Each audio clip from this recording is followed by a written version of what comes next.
Welcome to Opinion Havers, a movie podcast for people who had the movie spoiled for them.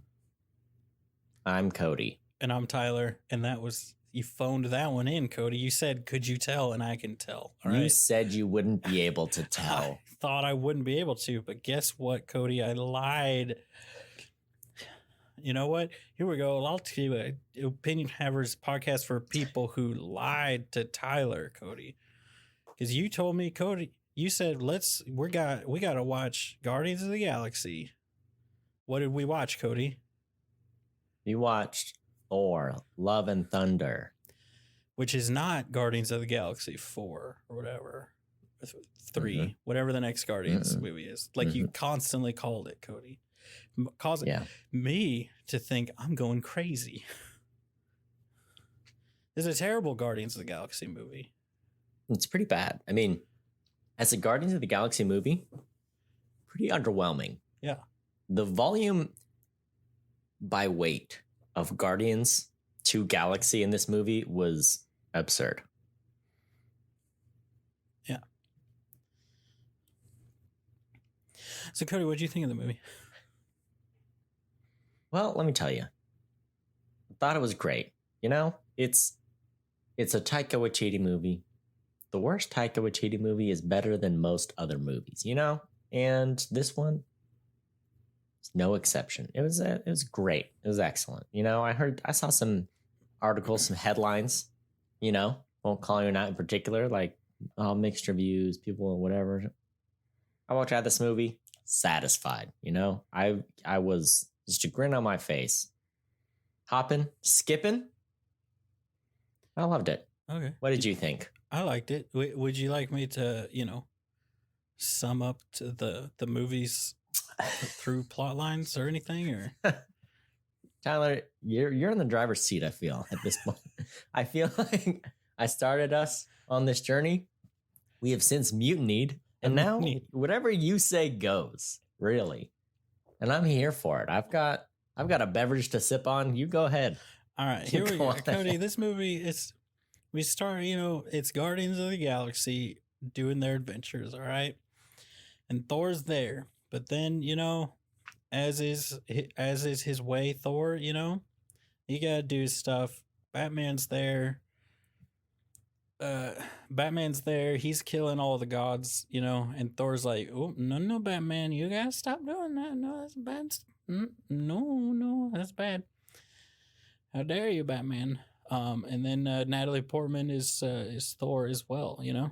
And, you know, Cody, I know, like me, we all don't like Natalie Portman. She ruined Star Wars. She seduced Anakin away. She's like, no, Anakin, we can't. Let me just wear all my most revealing clothes around you as we're alone on this secluded beach resort, all right? So, you know, Cody, in episode 2, she was walking around naked when the cameras weren't on. All right. And she was like, Anakin, what are you doing, step Jedi Padawan learner? Right. That's what we're dealing with here. All right. That's what I'm thinking when I'm seeing Natalie Portman. And you know what? She is good. All right. You know, and they went on an adventure. Okay. They went on an adventure. Cody, look at me. Look me in the eye. This is easily the longest synopsis. They went on an adventure.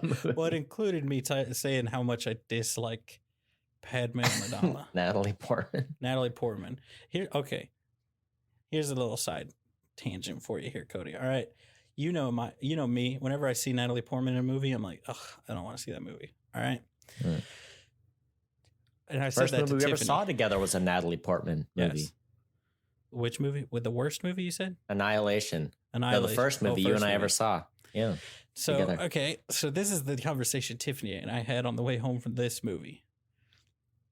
And me saying, I don't like Natalie Portman, but I thought she did pretty good in this movie.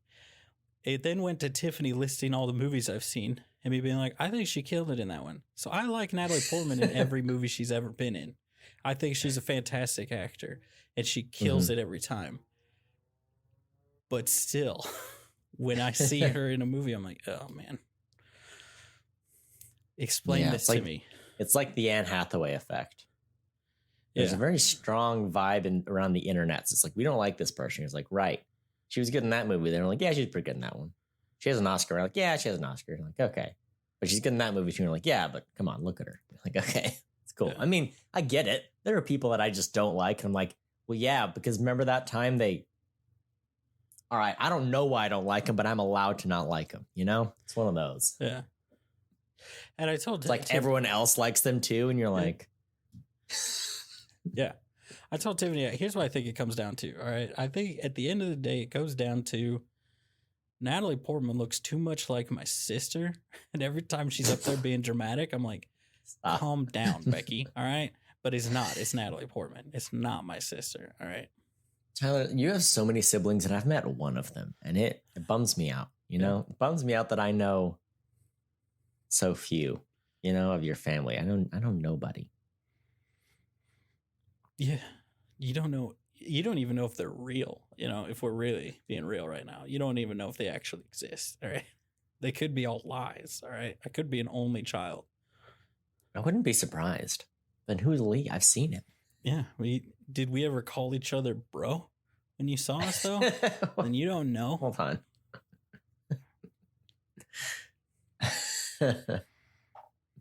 Wow. Well, so you enjoyed it? That's what you're saying. Yeah. Despite all of Natalie Portman's best efforts, you still enjoyed this one. Oh, yeah. Yeah. I did too. I think, you know, people in the theater seem to enjoy it. I forget. I didn't look at the scores. I looked at them. I forgot them. So I'll be interested to get when we get to that point. Is there anything else we have to say to tee this movie up?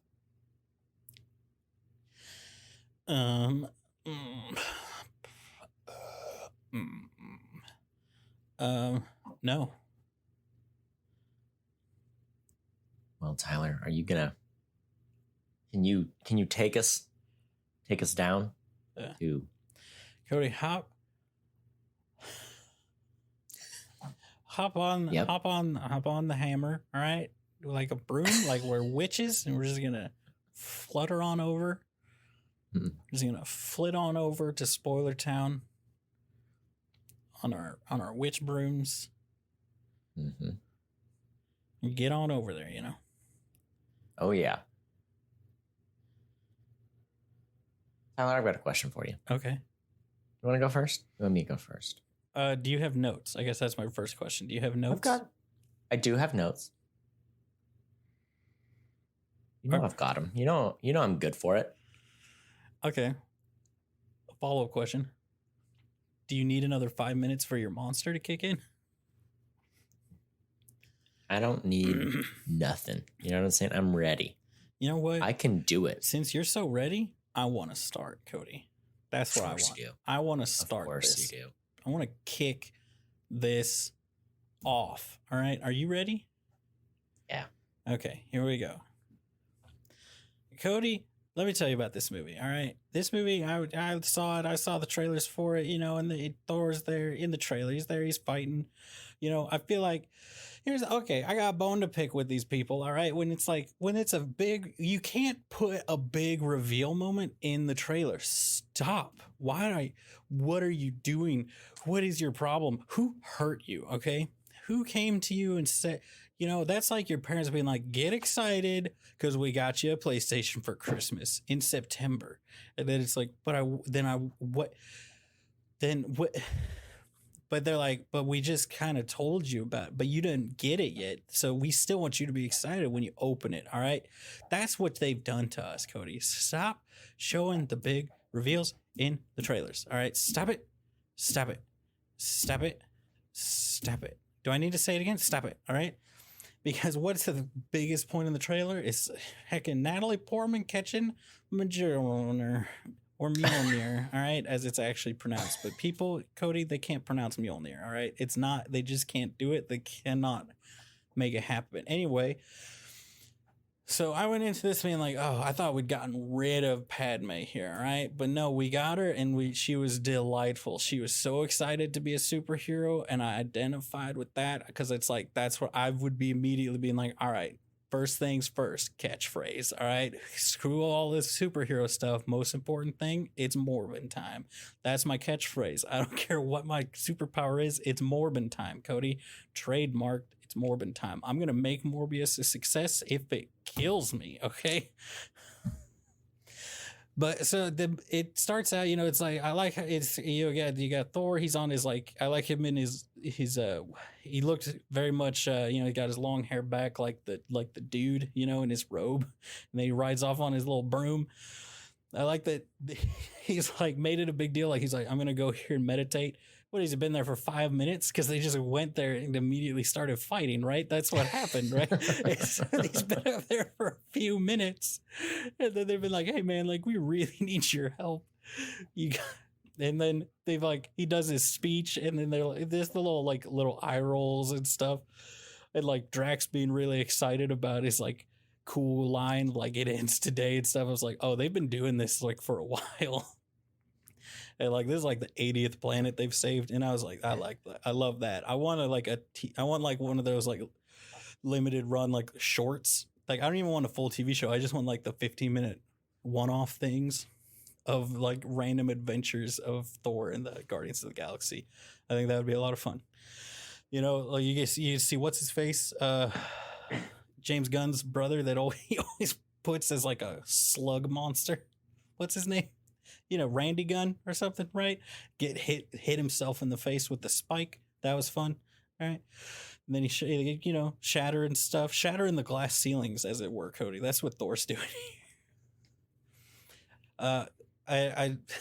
So I liked that. I liked the him going on his going on his self-discovery, right? And he's yelling at, let me tell you about this thing, Cody. Look, this Thor hammer, this Mjolnir is a slut. All right, I'm saying it right now. Mjolnir is a slut. And Stormbreaker is too sensitive. All right, that's the problem. All right, Mjolnir's coming around here just getting picked up by anyone and everyone. All right, you want Mjolnir? Here it is. All right, look, Mjolnir's going with Thor. Is going with Hela. Is going with Steve Rogers. Is going with Natalie Portman. It's going with whoever wants Mjolnir, they're getting it. All right, and that's my problem. Stormbreaker is loyal, and it's not getting the respect it deserves from Thor. All right, Stormbreaker can control the Bifrost. It's 10 times the size, it seems like, of Mjolnir. Mjolnir looks like a toy next to Stormbreaker, right? Am I right? It's like you've gone out and you've gotten yourself a woman, and this like girlfriend you had in first grade shows back up, and you're like, oh, what's going on here? It's like you've got yourself a woman here, man, a grown woman, and you're paying attention to this like drugged out hooker that you dated in first grade. All right, you gotta move on, my guy. Look, Mjolnir's life has literally fallen to pieces, Cody. Okay, that's what you don't understand. Literally gone to pieces. All right, Mjolnir could not take the pressure, all right, of being with Thor. Quite literally, all right, crumbled to pieces, fell apart, right? All right, Tyler, I'm gonna have to cut you off right there. You're on a roll, and I hate to breaks my heart, but now, shh, be quiet. Shh. I'm going. I'm starting now. Look, here's what's great about Taika Waititi and his movies. Other directors would be like, oh yeah, Mjolnir's back. Cool, huh? This is a cool moment. And for Taika Waititi's like, no, we're setting up a whole jealousy love triangle with Thor and his two hammers. Delightful. I love the way they do it. Just wonderful. What a wonderful element to add to the movie. Thor, because it's not just about Thor fixing his relationship with Natalie Portman. He's having to deal with the love triangle of Stormbreaker and Mjolnir. Delightful. What a man. What a man among men. Love to have Taika around. I thought it was fun. The movie is a fun one. They dive right in. They're like, we're doing 80s stuff. All right. 80s music, 80s ballads. We got them. We got Chris Hemsworth dressed like Axl Rose. Check. Okay. 80s band shirts. I spotted a Phantom of the Opera t-shirt at one point on what's her name? Valkyrie's wearing. It's like, this is great. I love that it's just, it wasn't it was like over the top but in a fun way, and then it was just kind of peppered throughout. It was like you said, ton of fun Easter eggs in the movie. I love that. I love that they went for it. I like that the movie kept it fun. I feel like Taika Waititi talked about kind of trying to reinvent the movie and do something fun and interesting, a new angle if he could. And Ragnarok was so different. And this one, I feel like they just took it further. They were like, no, we're just gonna have Taika Waititi narrate it as what's his name? Gosh, I can't remember the rock guy. Korg. Uh, Korg does like the intro narration, and it's like, this is perfect. If you're not up to date on the Thor movies for whatever reason, Taika Waititi gives you a little rundown of like, look at Thor. Here he is. This is him on a battlefield as a baby. This is him, this is great. And they do it a few times throughout the movie, and it's fun each time. I love it. I thought the movie was very funny, and I appreciate that most of all. When you can just sit and enjoy it, I'm all about it. I do think it was interesting. I feel like some Marvel movies are all about, they do a lot with the action. And this one had plenty of action in it, but I didn't feel like it was the focus. I don't know if that was like a good thing or not, but I appreciate that they went all in on the humor, and it was very funny. And at the end, I thought there was a really great like plot driven ending, and I love the ending of this movie. That was my favorite part of the movie. Even as funny as it was, I thought the ending was perfect. So good. So a lot of heart, a lot of humor. But I do think in some ways it was almost lacking in the action. Just like, I don't know, but it's hard when it's all so stylized and big. I don't know, it's hard to say. I liked, it had those cool Marvel moments where you're like, oh, this is a cool new way they use their powers, which Thor is always a fun one to do. And in this one, they had like Mjolnir breaking into pieces and using that as a weapon. I thought that was really cool. So I like those parts of the action. But I don't know, just kind of thinking some movies are more about the fighting, and this one was much more about everything else, which is good. It was great. I loved it. But just something I thought about. I thought Christian Bale was excellent. He was super good, really interesting character. I loved how creepy it was. And honestly, I could have had more Christian Bale, and specifically more speaking scenes for Christian Bale. I feel like there were only one or two where you got to do a lot of talking. I thought he was so good as the villain. I wish he got to do a little more speaking. Still, I thought he was great. I thought he was top tier, a very compelling villain, and very well done. I liked it a lot. And I liked that at the end, because I don't know, sometimes you do the movies and it's like, look, we redeemed the villain. And sometimes that makes you feel like, why did we do this whole conflict in the first place, And I think this movie did it perfectly, where I was like, no, it made sense they had this conflict because they had to get to this point, and then we can do some redeeming, and then we'll resolve the plot further. Like, it wasn't just, oh, no, he's a good guy now. They did it a different way, Because I think it was necessary to have the conflict they had, if that makes any sense at all. I love whatever it is, the City of the Gods. We got to talk about this. This is a good landing spot for me. There's like a samurai god hanging out. My absolute favorite was the bow god, just like a god of dumplings and sticky buns or whatever. I was like, this is the best thing I've ever seen. Furthermore, a god that's just feet and a head wearing a helmet. I don't even know what that was, but he got like 5 close-ups. Can you explain to me who that guy was? The feet and a head guy? He was feet. He was a head on top of 2 feet. Yeah. He was what was Jimmy, he the god of? I don't know. The little cartoon bow god, fantastic. Just a dude who's a head. Yeah. Wonderful. He was wonderful, and I appreciated him personally. I was looking through some of the trivia. I like that. Mm-hmm. It always seems like there's one of these is with like every single one of these Marvel movies nowadays, right? Where somebody's like, I'm not going to do it. That's beneath me and stupid. Enter the children. If you don't do this, we will hate you forever. Fine, I'll do it.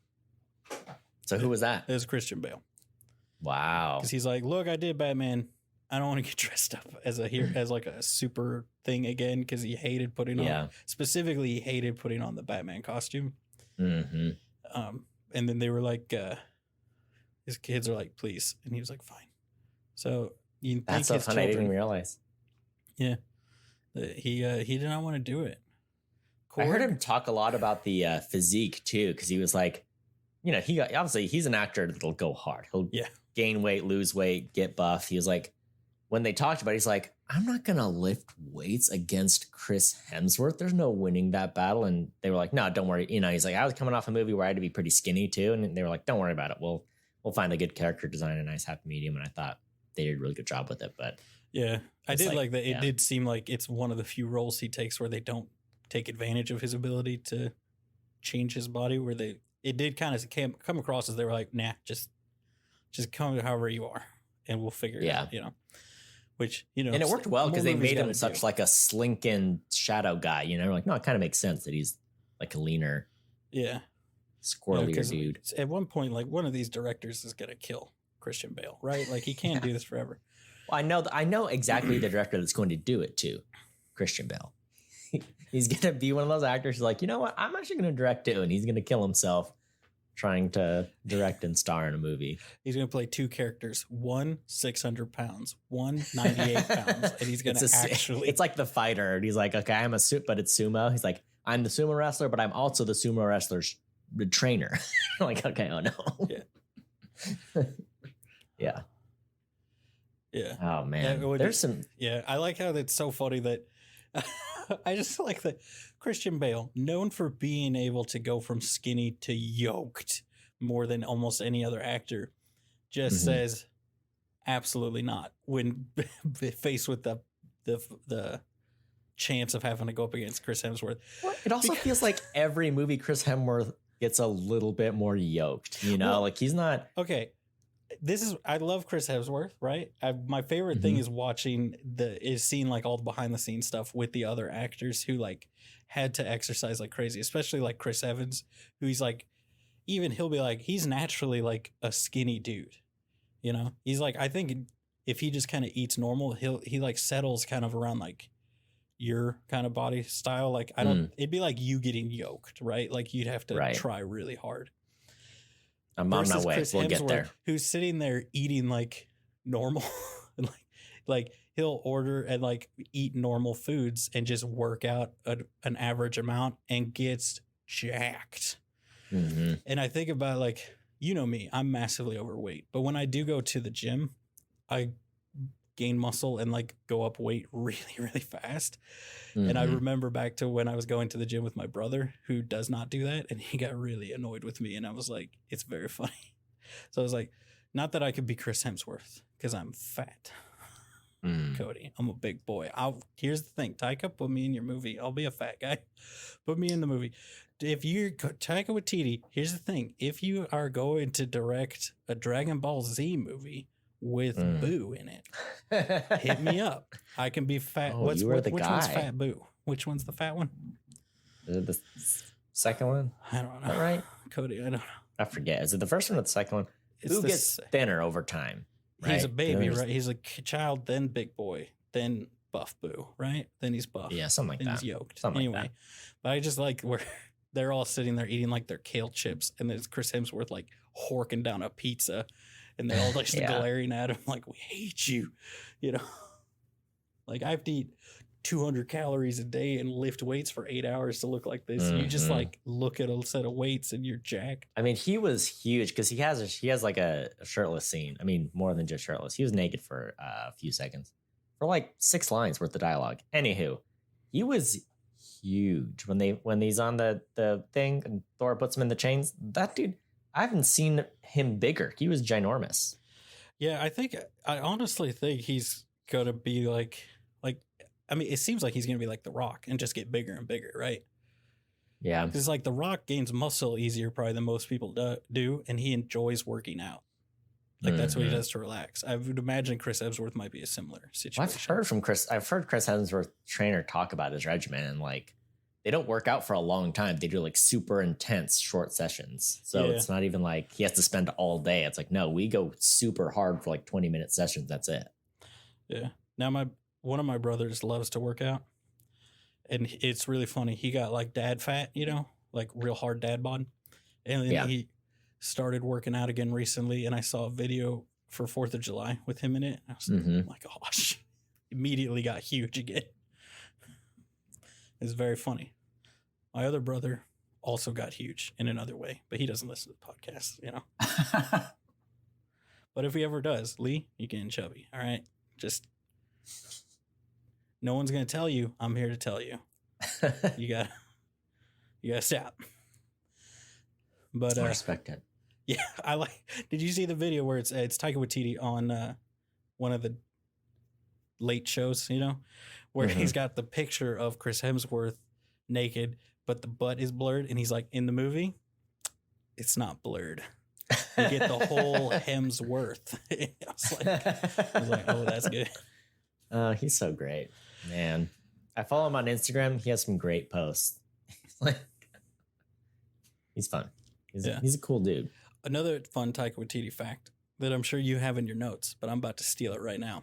He invited Natalie Portman to be in his Star Wars movie. So funny. I could not believe that when I saw it. Just forgot she was in 3 whole Star Wars movies.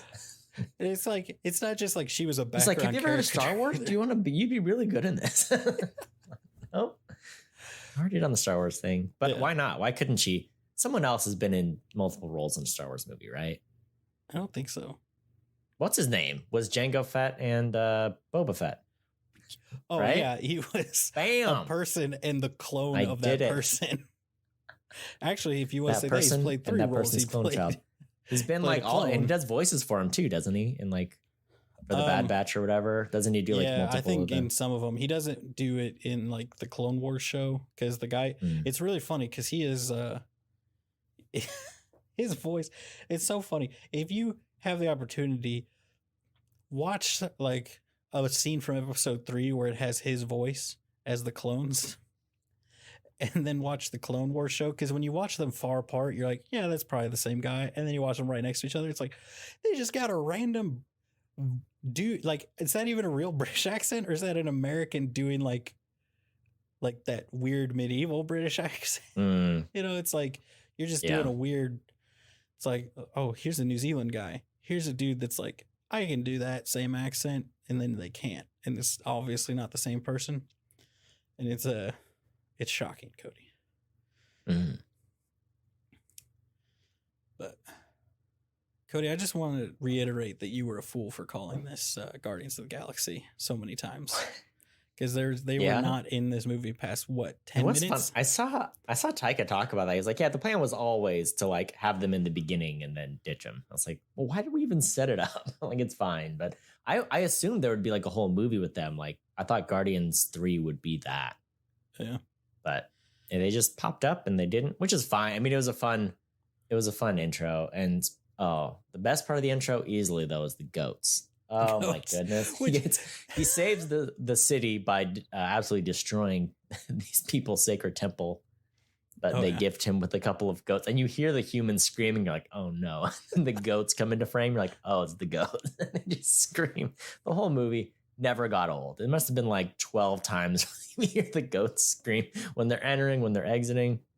Which is amazing. It's so funny because like that's like accurate to Norse mythology. Really? That his like chariot or sleigh, that his sleigh or sled that he rides around on is pulled by 2 giant goats. So it's like, oh man. So I just imagine like Taika. That's one of the things I did like, because I've noticed it. I can't remember what there was a few things in Ragnarok where Taika Waititi like very obviously like went back and studied Norse mythology like Thor, because one of the cool things about Norse mythology versus any of the other mythologies is that the Norse gods are very much like, it's like, oh, you thought the Greek gods were supposed to be like kind of humanized and relatable versus some of the other like cultures gods. Wait till you hear these people where it's like there's legitimately a major story where it's like Loki being like, all right, here's how we get the hammer back. Thor, we're going to dress you up like a girl and you're going to meet this dude who's blind and pretend to be his wife. And that's how they get his hammer back. When Loki, as a prank, steals it and gives it to this dude. And then Thor's like, I'm going to rip you in half if you don't get this back. He's like, cool. We're going to put you in a dress.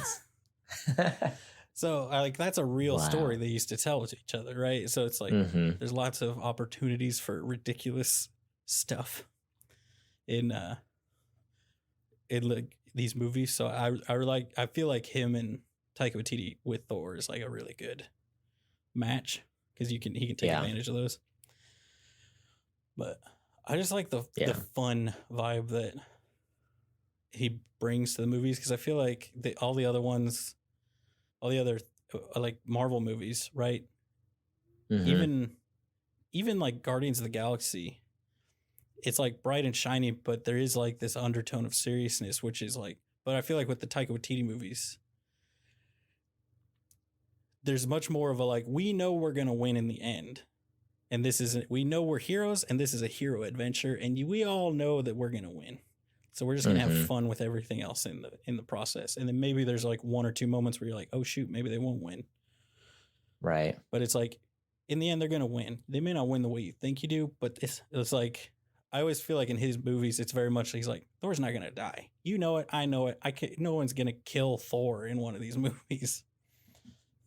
That'd be crazy for a superhero to die in a movie. A superhero Ridiculous. movie. Who would do it? No one's brave enough, Cody. Yeah, well, especially it's nice too because I feel like so many, even like the post Endgame Marvel, everything is dealing with the effects of what happened in Endgame, you know? And it's like, oh, it's so dark. And I've even seen there's like that meme where it's like MCU Phase 4, you'll need therapy, you know? Because there's so many like heartbreaking storylines. And not that there isn't that in this movie, there is, right? Natalie Portman has cancer in this movie. Yeah. And we're in spoiler town, so we can talk about it. But she dies at the end of it. But even with all that, you know, like Taika goes hard on whatever he does. If he's going for like humor, it could be absolutely over the top and ridiculous, but also like just super fun, super colorful, super stylized. And I love that he takes advantage of that. And then even when it gets dark, like Christian Bale's character is so scary in this movie, you know, so unsettling. And his scenes with the kids, and he has monsters that come out of the shadow. Like he goes hard on. There's a monochrome sequence which looked great when they're in like the dark moon planet, you know, absence of colors. Like, oh, I just appreciate that he goes so hard on whatever he's doing. And he kind of, I think I heard him talk in an interview about how, you know, there's everything in this movie, right? There's going to be romance and there's going to be humor. There's going to be action, and whatever he's doing in that moment, he goes for it. And so this movie has such a wide range of what it does. And I appreciate that because, you know, not all of the Marvel movies are quite going for that. But at the end of the day, the movie has a ton of heart. And like you said, so much of the movie is just like, we're just having a good time. Like, this is a lot of fun.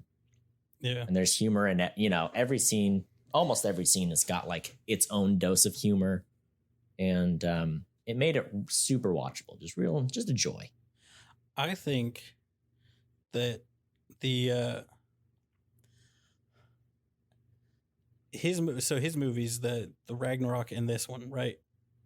Mm-hmm. To me, seem like the closest that like the MCU proper has, and probably ever will really get to like the Deadpool kind of vibe, right?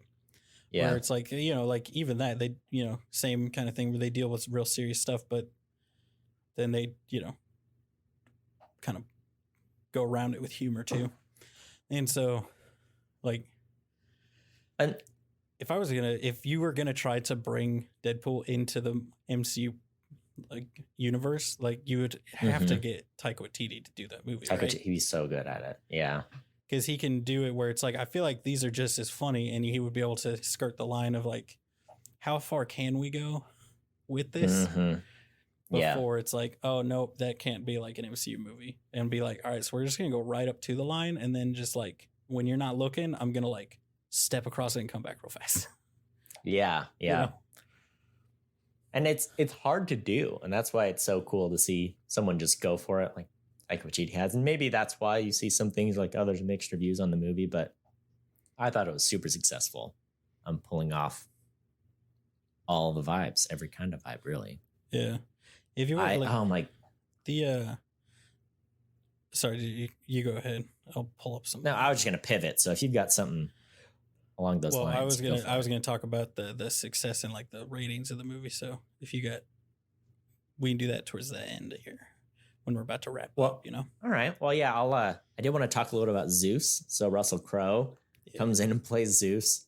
Let me tell you, Russell Crowe, like a chubby Russell Crowe playing Zeus and just twirling around his thunderbolt was amazing. I could have watched like 10 minutes of him just like twirling in behind his back and shooting it away and catching it. I was like, oh, I love the thunderbolt. I'm like, this is great. I really like this. I read somewhere that Russell Crowe was like, I think I'm going to do a Greek accent for it. And Taika was like, I don't know, like, shouldn't, maybe we should do like more like the mythology kind of thing, or it should be just like British, like an old British accent. So everything they did, they shot twice. They did it with the Greek accent and with the British accent. And Taika was like, oh yeah. Once we got to the editing room, we're like, absolutely, Russell was right. The Greek accent wins. I like that he didn't go for like the like Greek god kind of Greek accent, like ancient Greek. He went for like the like a skeezy Greek guy running like my uncle that's from like Greece a pawn shop or something. Yeah. A bookie or something like that. Yeah. I mean, well, that's what I liked about it too is, sometimes we think about gods and we're like, oh yes, the almighty gods. But like you talked about with like Norse and Greek mythology, a lot of times they're very humanized. You're like, no, they've got problems and they're deeply flawed. They're just also super powerful.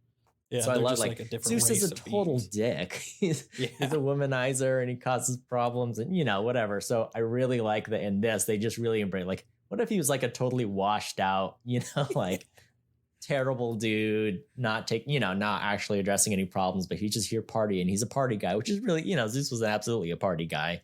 So it was just really fun to see him lean hard into that. Yeah. I like the moment where he comes down and he's like, yeah, I'm scared. There's a guy out there killing gods and he doesn't know how to get here. So we're fine. Just like chill out. Mm-hmm. Come to the orgy, right? He's like, you're very close to being uninvited to the orgy or whatever. It's fantastic. It's fantastic. Orgy jokes in an MCU movie. I'm all for it. I love it. And I love that real quick, since we're back to the city of the gods thing, right? Where did you notice that Nani Korg's god is sitting on the throne of scissors? Oh no, I didn't. Because rock beat scissors. Rock paper scissors. Oh my gosh, I didn't even clock. That's too funny. So funny. Throne of scissors. Oh man, it's one of those things where it's like, like the meme that's been going around since Thor Ragnarok, where people are like, so Korg was in jail because he didn't print enough pamphlets, so he was defeated by paper, and you're always like, nah, that's dumb, and then you're like, no, that's exactly what Taika Waititi was going for, like 1,000%. That's exactly what he was going for with that. That is so funny. And then the other Easter egg is like at the end, he like has a kid with another rock guy named Dwayne. Oh, Dwayne. And Taika has confirmed, he's like, no, absolutely. It was absolutely a nod to Dwayne Johnson. Which is like, oh, that's so brilliant. It's like they hold hands over what is it? They hold hands over a molten it was lava. Like a pool of lava or something. Yeah. Gosh, it's so funny. And then speaking of Zeus, maybe we can just jump ahead to one of the Easter eggs, one of the stingers at the end. So I saw this with two of my friends who watched Ted Lasso. Mm-hmm. I don't know if you've seen Ted Lasso, but it has Brett Goldstein in it. Mm-hmm. And so when they show Zeus being like, no one respects the gods or whatever, and like, you got to help my son, and it's Brett Goldstein as Hercules, we freaked out. So he writes and stars in Ted Lasso as one of the players who says the F word all the time. Cool. And let me tell you, we freaked. I've never seen four adults be so excited for anything in my life. Like, we almost jumped out of our seats, like mouths wide open, so excited to have Brett Goldstein play Zeus in a future movie. Or sorry, Brett Goldstein play Hercules in a future movie. Like, that is fantastic. He looks so good. That's funny because like when I saw it, I was just like, well, I don't care even a little bit about that. So I guess I need to watch Ted Lasso. Ted Lasso's so good, obviously, but he's super great in it. And yeah, I mean, I think his first like big acting role is probably Ted Lasso because he was writing it and he was like, oh gosh, I think I could definitely be this character and no one's going to believe me. So at the end, so he's like, so at the very end of finishing writing season 1, I was like, hey, I think I'd be good at this. Here's my audition tape. Don't laugh at me. Anyway, they put him in and he's great. So anyway, he super excited. He appears to have gotten much more jacked for the role of Hercules. Yeah. He wears a ton of jumpsuits in the second season. So I wonder if he was like in the process of transforming, or I don't know if he was or not. But he also plays a professional soccer player. So I don't know why he couldn't be. I mean, I don't know many that are jacked, though. That's the thing. You know? No, you're right. I'm just wondering. What I'm trying to figure out is the timeline of when did he get jacked? Because he's crazy jacked in that picture or in the movie in Thor at the end. Right. Yeah. Anyway, super excited. He's great. Yeah. Oh, I'm glad that you got that. And it's finally, cool. He's British, but he's like Mediterranean heritage or whatever. So it's also cool that like they got a Mediterranean dude to play Hercules. So that'd be great. I want to talk a little bit about the ending, just if we want to dive into the meat of the plot. Oh, real quick. I just saw a little fact here that does confirm that Thor is the biggest he's ever been. This is the biggest that Chris Hemsworth has been. Yeah. I mean, he passed the eyeball check for sure. Yeah. Yeah. So I love it in the movie. The whole thing is, I love that Thor like makes asks Mjolnir to protect Natalie Portman. And that kind of is the impetus for when she goes to New Asgard, then she's able to pick up Mjolnir. And that's how she becomes Thor. And I thought it was really interesting, really compelling. So she's got cancer, and the choice, towards the end of the movie, it's they're on their adventure. And at one point, it's so hard. Chris Hemsworth says, we're like, hey, like, look, obviously I'd love to fight with you and everything, but I need you to get better. I want us to have our future, and I need to do this fight alone, So that's like leading into the big battle. That's what he decides. And so he goes, and I thought it was really great that he used Thunderbolt to like give all the kids the power of Thor, for the fight. And so the Asgardian kids fight off the shadow monsters and they do the whole thing, but Natalie Portman chooses to come and fight too. And I thought it was cool because I feel like, a big complaint about Natalie Portman in the first 2 movies is like, she's just like a damsel in distress, like whatever. And Thor has to save her. So it's really cool that they brought her back, and it's like, no, it's her chance. Like she gets to make the choice of like, hey, do I help or not? And do I sacrifice myself? And so I thought it was really cool that she got to make that decision. And then like the kicker, right? So she does that, and that gets them all to like that last stage where Christian Bale has the chance to make his one wish. So I really like I said, they had to do that whole fight and everything to get to that point. And it's just them with Christian Bale, and he's about to make his wish, and he's like, I forget what even the exchange is, right? But Christian Bale's like, I'm gonna make my wish, whatever. But they've destroyed the corrupting evil god killer sword, and he's like, I'm not even gonna waste my time with you when I can spend my last moments, with Natalie Portman, with the person I love. And so they kind of give him that idea, like, hey, you can wish to kill all the gods. You can also, why not wish to have, your last few moments with the person you love? And I thought that was really sweet. And that gives Thor his little orphan girl, and it's living on with Christian Bale being like, hey, I'll take care of your daughter. And it's also like Natalie Portman, where she's like, I don't know, it's just so beautiful to be like, all right, take all the love from these people and put it in her, and now you guys are together. And I thought that was great because, so much of the movie is Thor trying to figure out what his deal is and what he's doing, his purpose in life. And is it love? And he loves Natalie Portman, and they can't be together, but now he loves this person. I thought that was so great. It was so tender. Yeah. I thought it was beautiful. That was a beautiful way to end a movie. Like, so funny all movie, but it has like this heart to it. And I thought it was a fantastic conclusion. Yeah, which I liked kind of like what you're saying, like that. I feel like sometimes they do something like that where you struggle with the comic book endings are usually like cheesy when it's like, oh well, love conquers all or something, Mm-hmm. where it's like.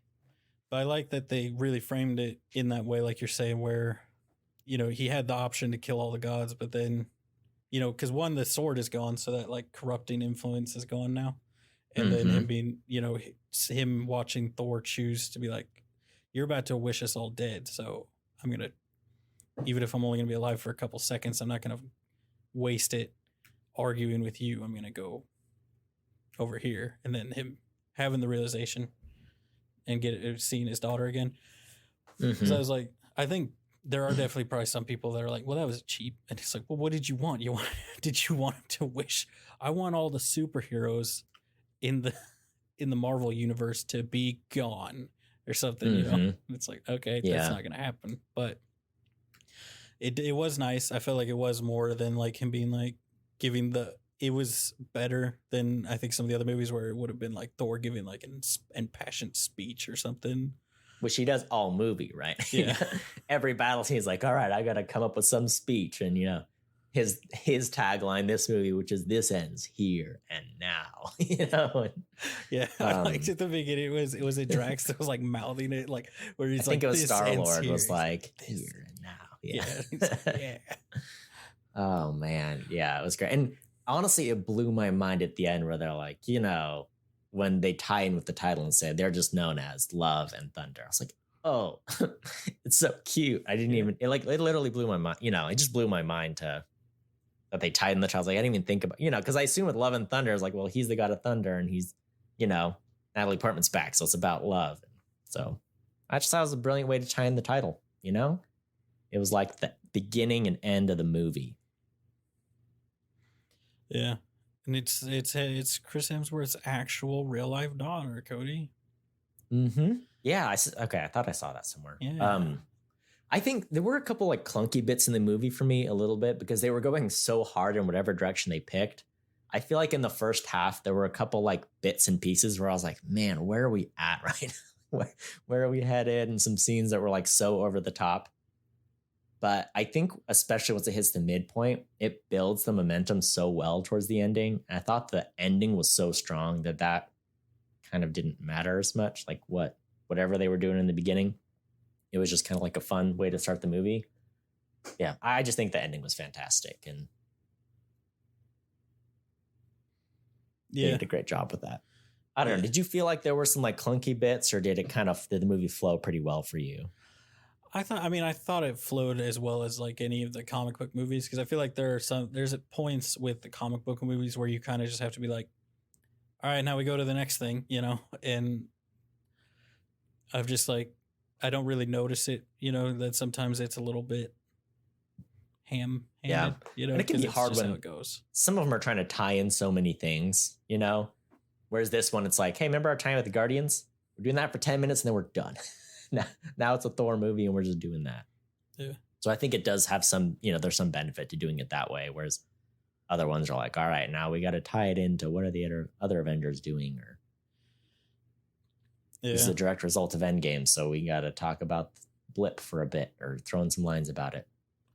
Which I did like this where they do reference it, Cody. Looking where she Infinity Cones or whatever. What was it? A different one. No, where she's like, what's it been, 3 years? And he says it's been 8. It's because she was gone for 5 years. Oh, yeah. I didn't even think that. Yeah, I never thought of it either. It's just like clicking through and I was like, that makes sense. Yeah. That she. Yeah. And this one has such a good tie-in because they spend so much time in New Asgard. I'm like, oh, that's a great, because that was a big part of Infinity War Endgame is that they lost Asgard. So it was cool to see New Asgard try to go. One of my favorite little jokes in the movie was when what's the little bug guy's name? Meek. He's in a suit the whole time, which is great because he's like the scribe or the secretary for the king, whoever the king is, which is Valkyrie. And he's like squealing, writing all the stuff, and they're like, "Do you have to be doing that?" He's like, "He's taking minutes." It's just a board of doodles, just like crazy doodles of like the battles and stuff. Yeah. He's taking minutes, just doodles.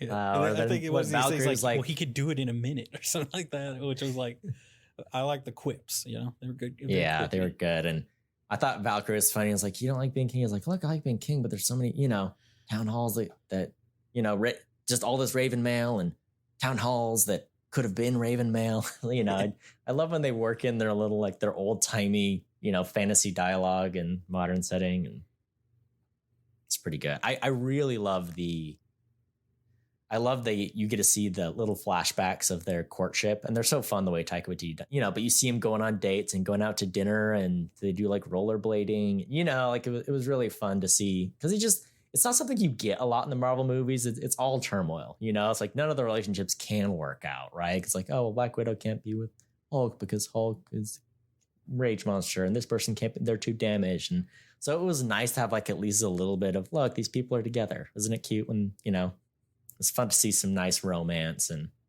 Bailey got super excited when they got a kiss on the Viking ship, of course. So it's nice they got to have that. Yeah. Yeah. And I liked that. So one of my favorite things about it, right, was there was a lot of scenes that were like very relationship focused and like, let's sit down, let's talk about it. But every time it was like one where you could consider like, okay, if this is two people talking, this is a really serious conversation.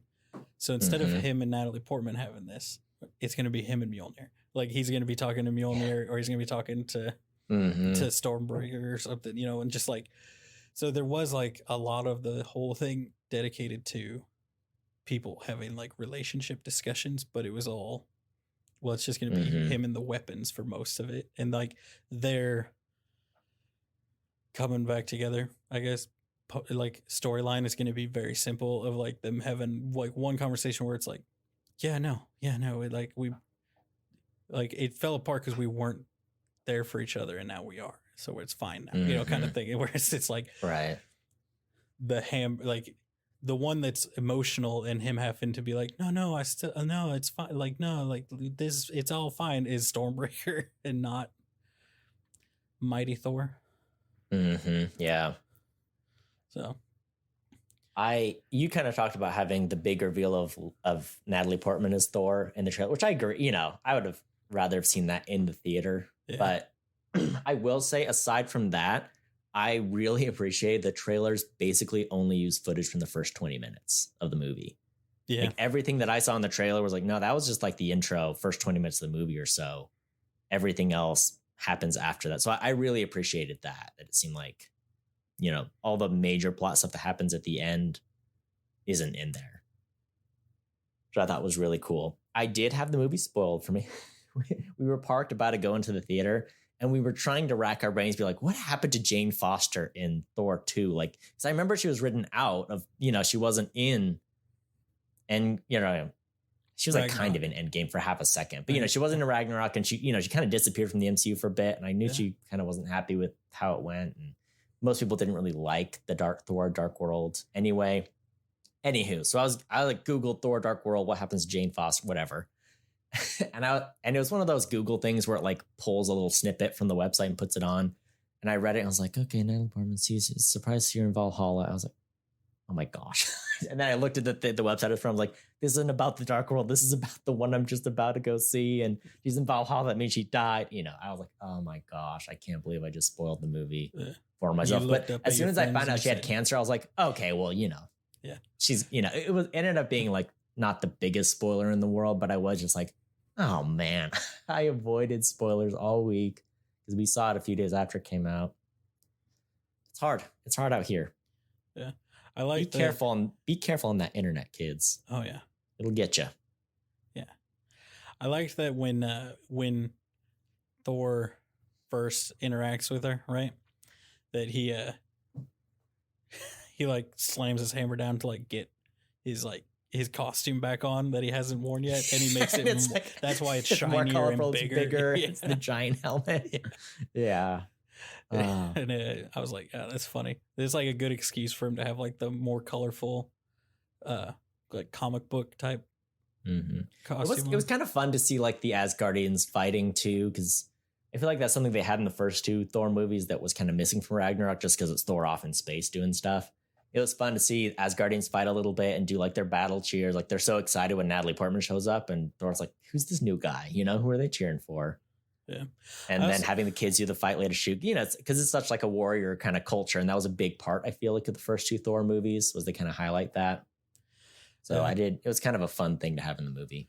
I also liked the fact that Taika did he did the Asgardians dirty in Ragnarok, right? Where he's just like, all right, so Hela's just gonna kill all of them, and like they're gonna go down like nothing, like they're gonna blow over like a house of cards, all right, and it's gonna be they're gonna be put up no resistance.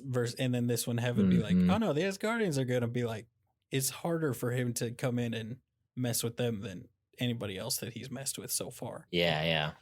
Because it's like, I mean, they're supposed to be like bigger, tougher than most races, you know, so it would make sense. Right. So I liked that. I really liked I liked the Thor. I liked Thor leaning more into him having the powers of Odin now that Odin's gone, and like being able to do the same stuff, like grant the powers of Thor. And I like to be like, for a limited time only, you know, like to all the kids.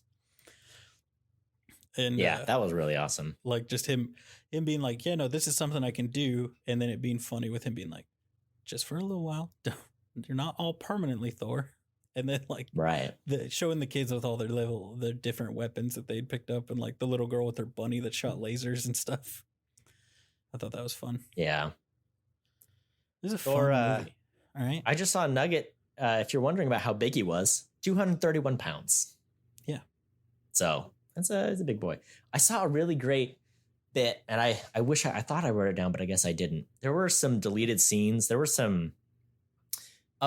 a few deleted scenes that didn't make it in with some really interesting features. The one I'm remembering now is Christian Bale had a scene with Peter Dinklage as this blacksmith guy. Mm-hmm. That just didn't make it to the cutting room floor. And then there was like a comedy scene. I forget who it was, but it was someone really funny. And I was like, I can't believe they didn't make the final cut. But Taika was like, yeah, we had some really great features in the movie, some really great scenes. And it was just like, sometimes a scene is so great on its own, but when you throw it in the movie, it makes it too long, or it just kind of kills the momentum of the story. And so I was like, I would love to see those deleted scenes. There were 2 or 3. I was like, oh man, I wish that was in the movie. So I'm hoping this is actually one that I'll probably go and try to check out some special features for when it comes to Disney Plus, and see if there's any way to see those. Yeah. And it's definitely one I might try to catch this again in theaters. It was just a blast. Yeah, I liked it. I was glad that I went to go see it in theaters. It was a packed theater when we went. Ours was pretty full. So it was on a Monday. Monday evening, it was very full. Yeah. I can't remember. I think we went to go see it on like a random Tuesday or Wednesday. So again, it was like another random weeknight that I was like just kind of surprised, because it was also like one of the last showings of the day. Mm-hmm. So usually there's only a couple people there, and it was full, which I got, you know, like I told you last week, I got to experience the weirdest like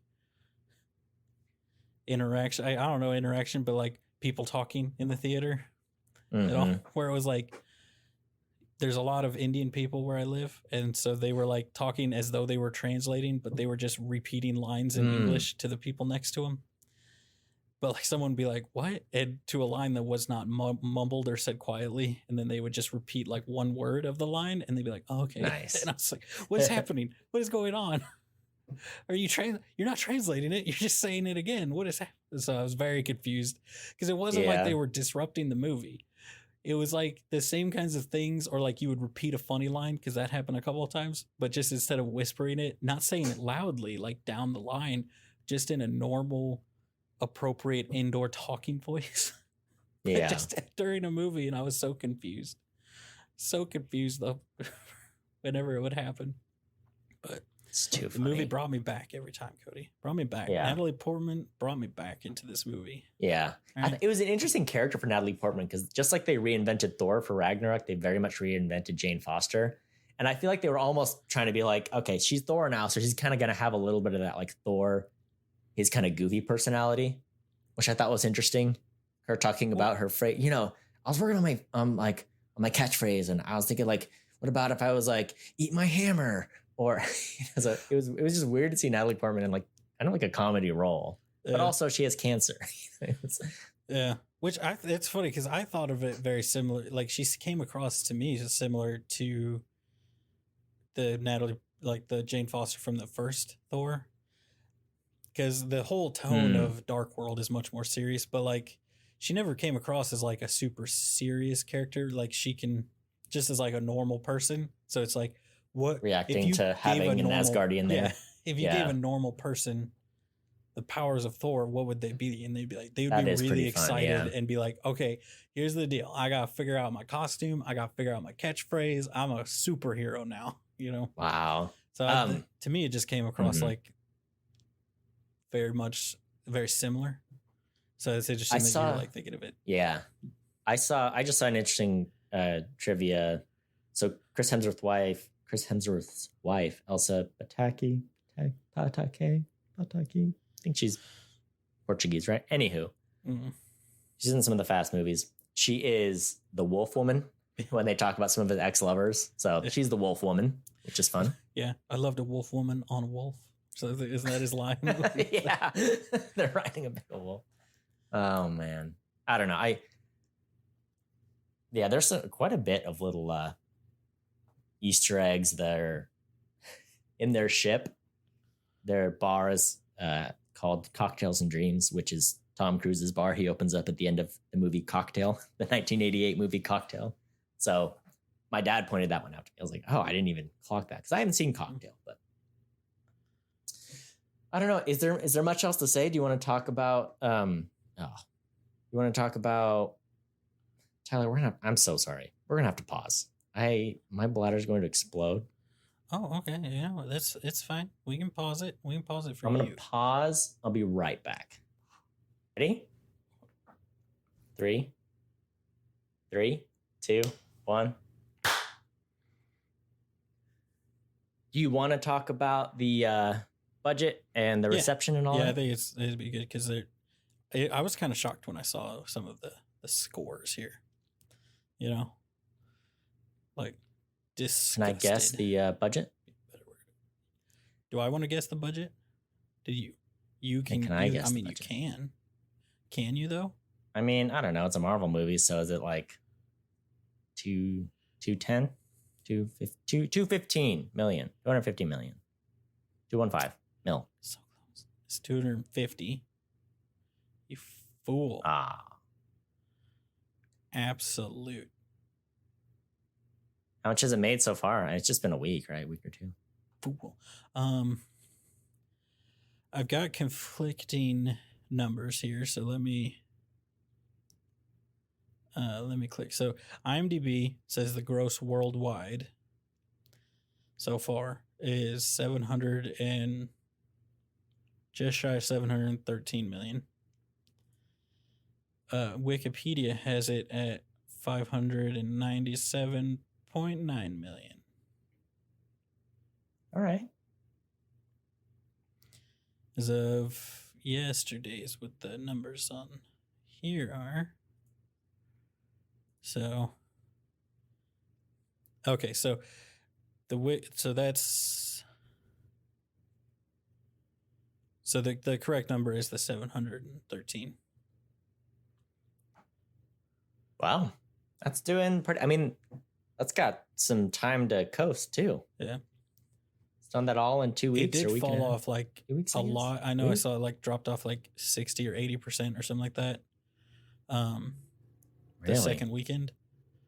So people were like, it's failing. And I was like, I mean, it's already doubled its money almost, like, right? So has it failed, or are you just saying it failed? Because it's like, if everybody goes to see it, and then I think it also struggles from the fact that everybody knows it's going to be on Disney Plus in like another few weeks, so it's not like it's going to get a ton of people going back to see it in the theater. It's people going to see it in the theater once and then like, all right, I'll watch it again in 30 days on Disney Plus. Yeah. So interesting. I mean, it's also a matter of like competition too, because like June there were a ton of blockbuster movies trying to get stuff. I feel like July's a lot quieter for blockbusters, because last month it was like Jurassic Park and Top Gun, trying to see who would stay strong. I mean, Top Gun came out a little before then, but I mean, what else is going on right now that will drop Minions. people away? Minions, which made like, I mean, Minions did well, but it's not like going to perform like a Marvel movie. Yeah. So I don't know what it's competing against. I'm honestly shocked by the Rotten Tomato score on this movie. Yeah. Are you disgusted by it? So I am. Do you want to do our scores or do you want to talk reception? Well, let's talk reception and then let's talk about how wrong they are, Cody. Cool. So I'm looking at this and the tomato meter is a whopping 68%. And the audience score is 79%. Which really kind of shocks me. Because for me, this was as funny, if not funnier, than Ragnarok, which is what a lot of people loved about Ragnarok. And I thought I had a great heart to the story. I mean, maybe it's a little more erratic than Ragnarok. Ragnarok, I feel like, felt a little more level-headed, you know? It was more even, at least, with what it was doing. Whereas this one was like, no, we're going big all over the place, which I don't mind. If it's done well, I think it can make for a really fun movie. Here's the thing, Tyler. There's nothing else. I mean, Top Gun still has a ton of showtimes at my theater. There's no other.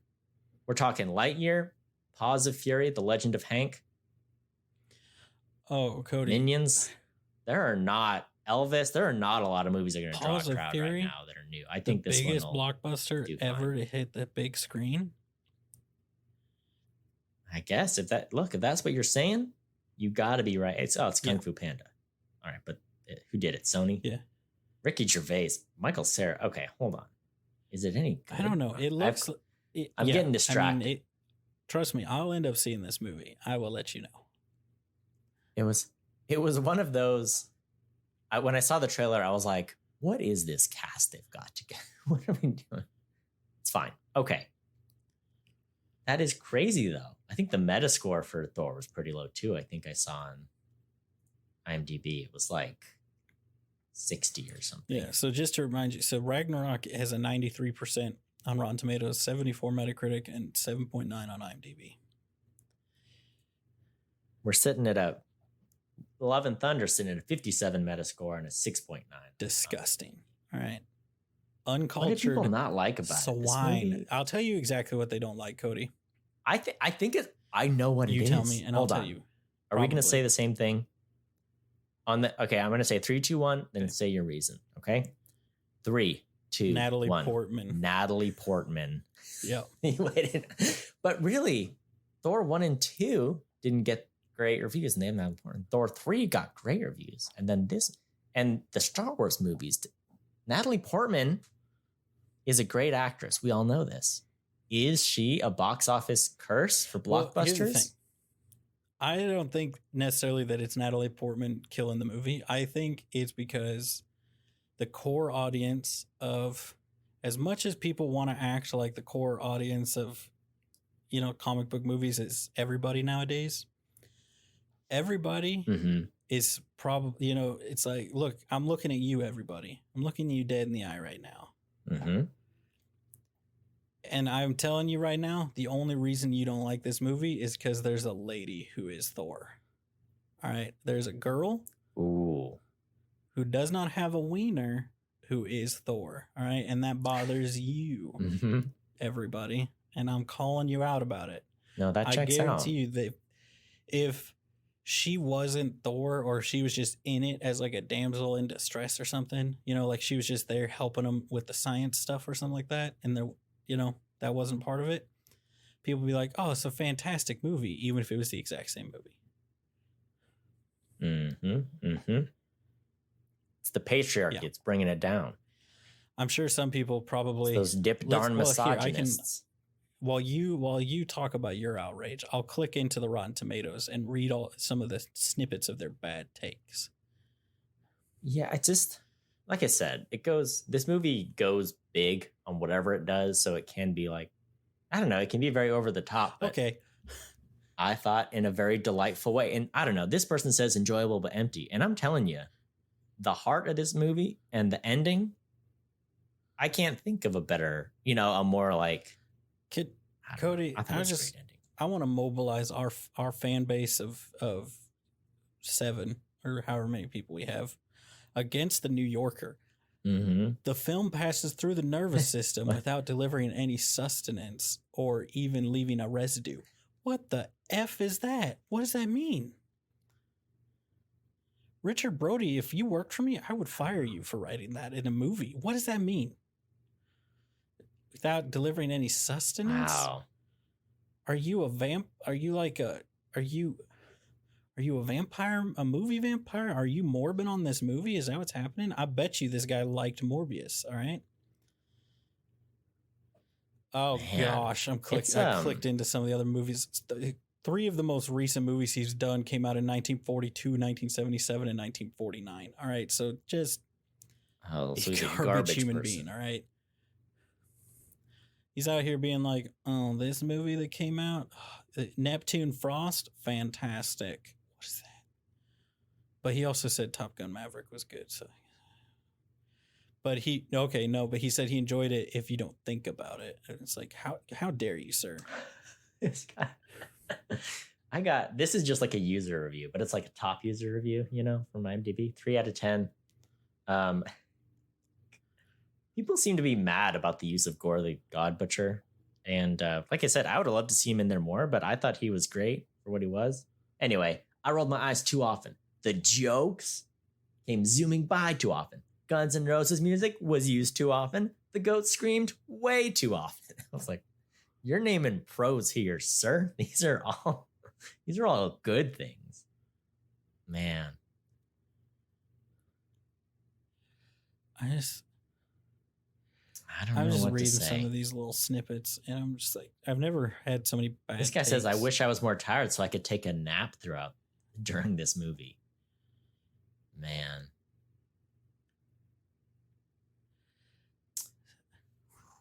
What? Wow.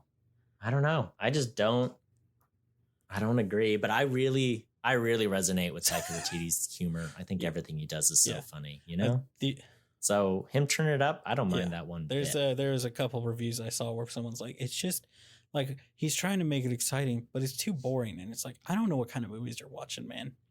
But it's like, you're a film critic and you see the other movies these people are watching, and they're watching like,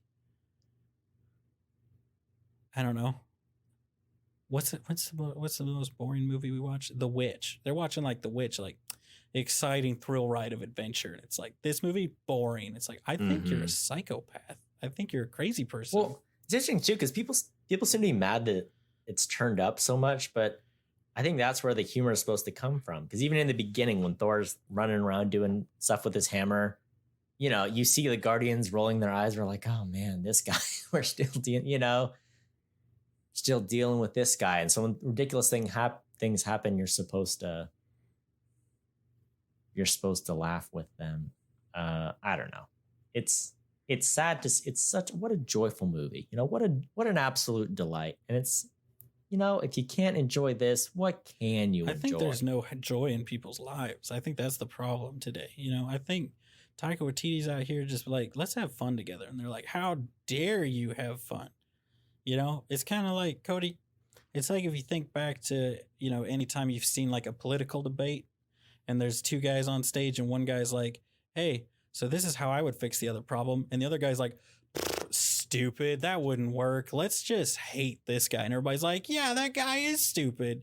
And then they kill that guy. That's kind of what's happening, I feel like, with this movie, right? It's like these. Let's just agree to hate all other film critics. Only get your film takes from the opinion. We have the opinions. We have all of them. We have them. Here's the thing. Think about this. Let's do what they call in academia a thought experiment. Imagine a double feature. The Batman and Thor Love and Thunder. Can you picture 2 more different takes on superhero movies?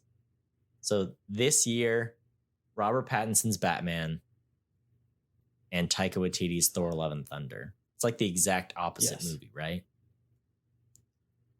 you didn't like the Batman that much. I did enjoy the Batman quite a bit. I felt like they took everything that I loved and took a huge steaming turd on it, Cody. Yeah. Talk about a boring movie. Right?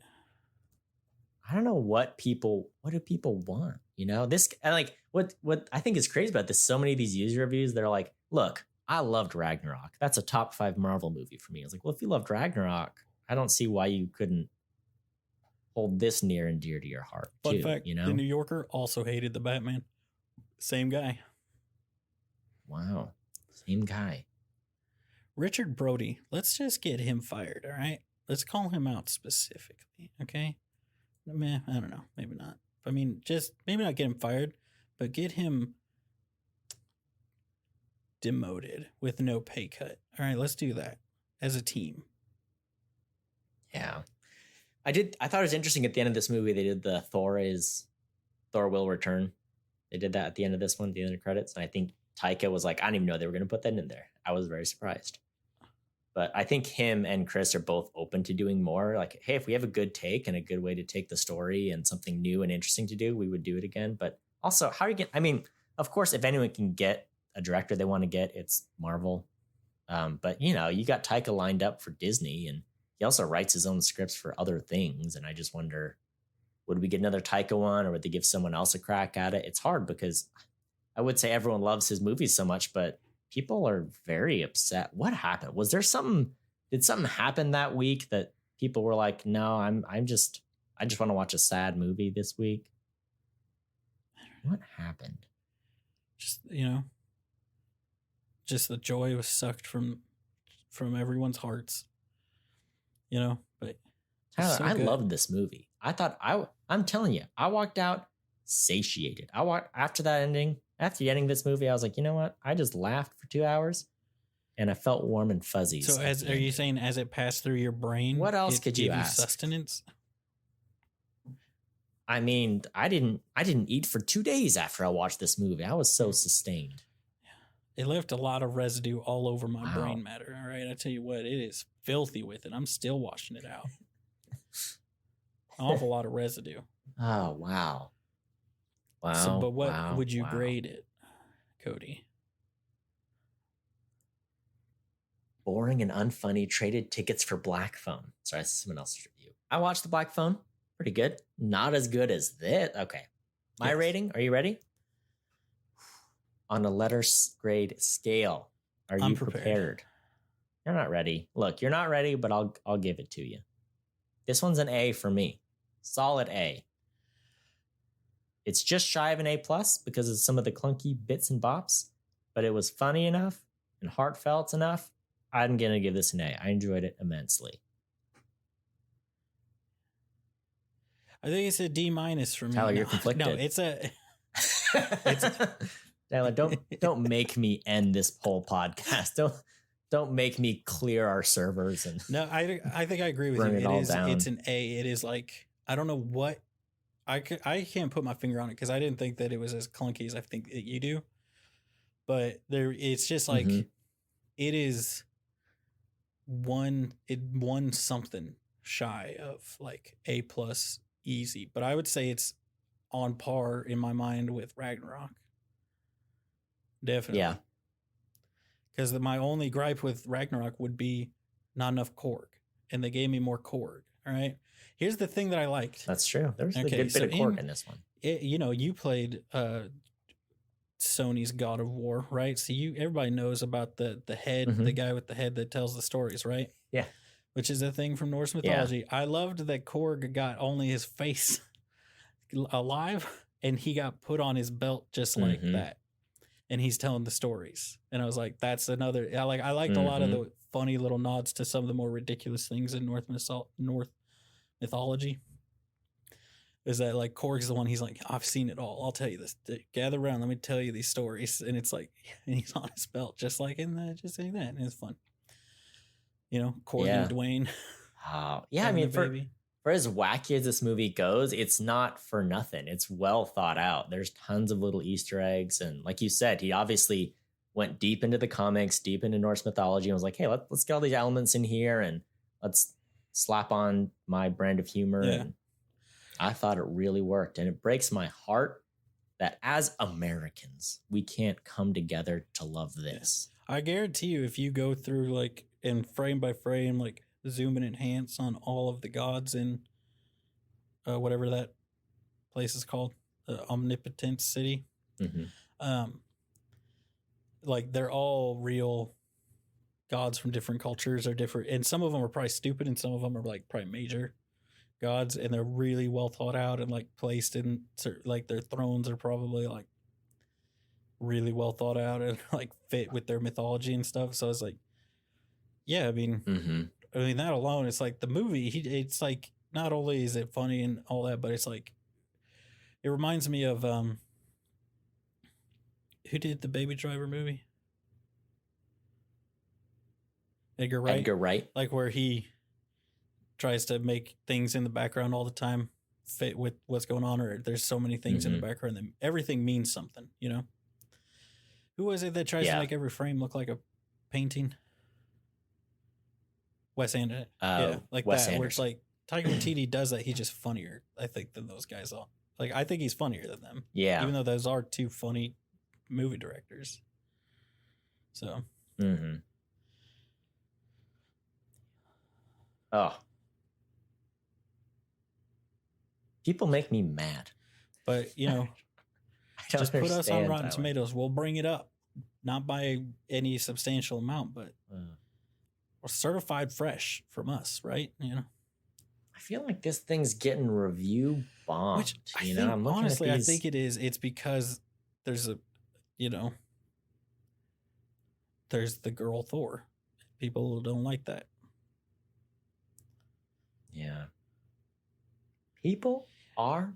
Ragnarok was 5 years ago. Here's the thing. Everybody that talks about, everybody out here not liking Natalie Portman. As a self-proclaimed Natalie Portman. Oh, Jeff Goldblum. Yeah. Jeff Goldblum had some scenes that ended up on the cutting room floor.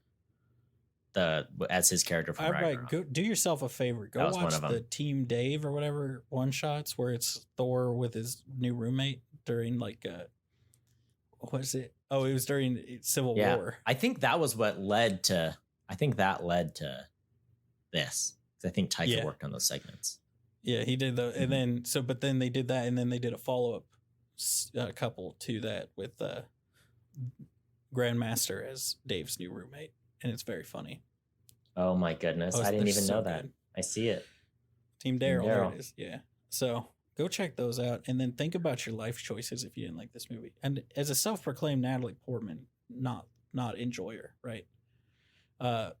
She's fantastic in every movie. We just need to, as a society, get over it. You know what I'm saying? But I can never get over it. Let me put this into context for you. The IMDb score for Thor: Dark World, which everyone agrees is the worst Thor movie, is 6.8.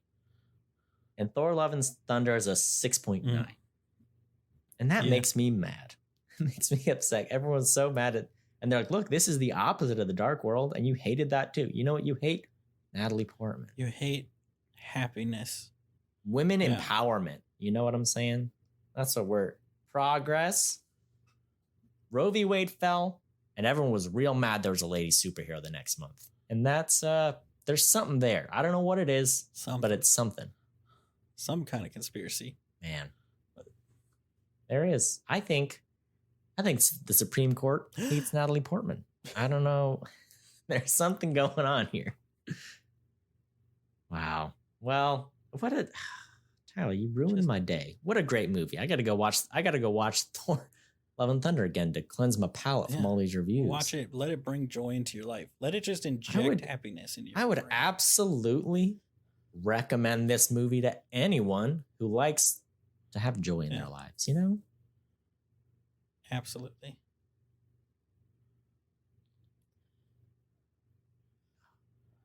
Yeah. Wow. I don't think there's much else to say except that people are the worst. But Cody, if they wanted better opinions, then look, you just got to share opinion havers. Wherever you find your podcasts, we're there. And you can come on social media and tell us why we're wrong for liking this movie. And we will come after you.